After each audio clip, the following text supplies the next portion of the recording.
Hey, it's Bob Nagin, and in this episode of Real Retail TV, we're going to explore 3 mistakes people make with their teams.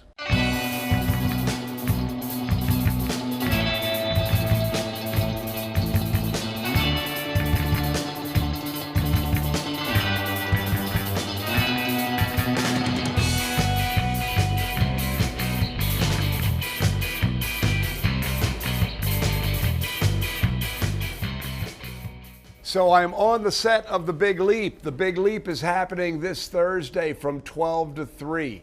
Come participate in the Big Leap, and there is a 10% sales increase guarantee that your sales are going to leap 10% if you learn and apply what we're going to discuss and explore on Thursday. So if you haven't registered yet, click down below, register. It's going to be a fantastic event, well worth your time. So having said that, the 3 mistakes that people make with their team revolve around training. Too many people, and I know this because I was guilty of it myself, hire people, give them the bare basic information that they need to sort of, for lack of a better term, survive on the floor, and then just expect them to figure things out after that. The Mackinac Kite Company, I taught people how to use the register, how to use a credit card machine, our 3 most popular kites. And then after that, they were kind of, I threw them to the wolves. They were on their own on the floor. The problem with that is that if you don't give them the skills they need to be successful, they're not going to be successful, which leads us into the 3 mistakes. And the first mistake is no training at all, or bare bones training. And this is the most common mistake. If I were to interview 10 independent brick and mortar retailers right now, my guess is between 6 and 7 of them have no real formal training. Don't have any documents. It's just sort of word of mouth. This is how we do things. And that's a recipe for disaster. It's a recipe for failure.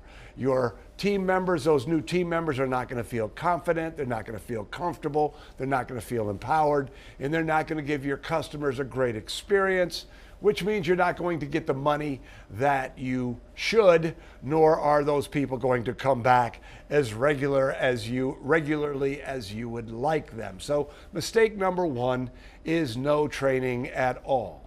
Mistake number 2 is thinking that training is an event, not a process. So I also know people who have a training meeting. So they say, okay, come on in on the first Tuesday of every month and we're going to do some training. Or so you do an event, you do it once and then expect that training to stick. There's this thing called a forgetting curve, and what it shows is that people forget information very quickly after they are taught.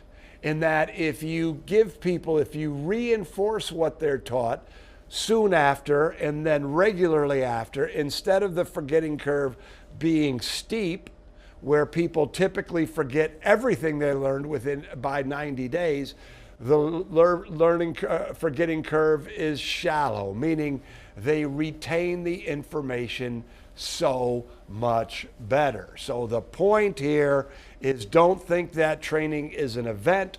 Make a commitment to ongoing training so that the forgetting curve is very shallow, so that your people get the skills, keep the skills, apply the skills on the floor, have more confidence and comfort on the floor, give your customers a better experience, and you make more money. It's a beautiful, beautiful thing. And the third mistake that gets made is people mix up or think that product training is sales training, and they're not. They are different.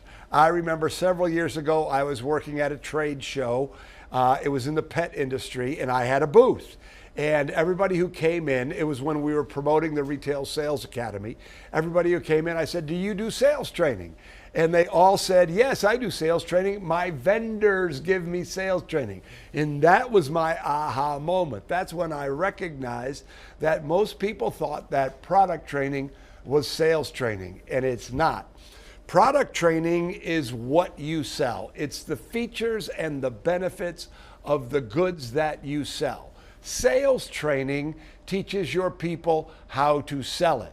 You know, I teach the 6 steps to the perfect purchase. In that process, that sales training, that process, that system applies no matter what the product is. So you need to have both. They need to know what they're selling and how to sell those products, but they also have to have fundamental, basic selling skills. They need to know how to go out onto the floor and skillfully engage a customer, not say, may I help you? They need to know how to skillfully get into a conversation. They need to learn how to question and listen so that they start to understand what the customer really wants. They need to show the right merchandise. Sometimes that means selling more expensive goods, which is what we like. They need to know how to add on and where to add on. They need to know how to behave at the counter to make the experience the best experience it could possibly be. That's sales training. Again, the features and benefits of the product are important, but they are different. So those are the 3 mistakes that people tend to make with their team. They don't do any training at all. They treat training like an event, or they mix up sales training and product training. So I hope that conversation that we just had struck a chord with you, and you're either going, yeah, I'm on it, or you go, oh, here's an opportunity for me to improve. Here's an opportunity for me to build a better team. Here's an opportunity for me to create the kind of culture that is going to give my customers the experience that they deserve when they're in your store. So that is part of what we're going to explore at the Big Leap. Again, this isn't my office. I don't have a jungle motif in my office. I am on the set of the Big Leap. It's coming this Thursday, 12 to 3. There's a 10% sales leap increase guaranteed. Hope to see you there.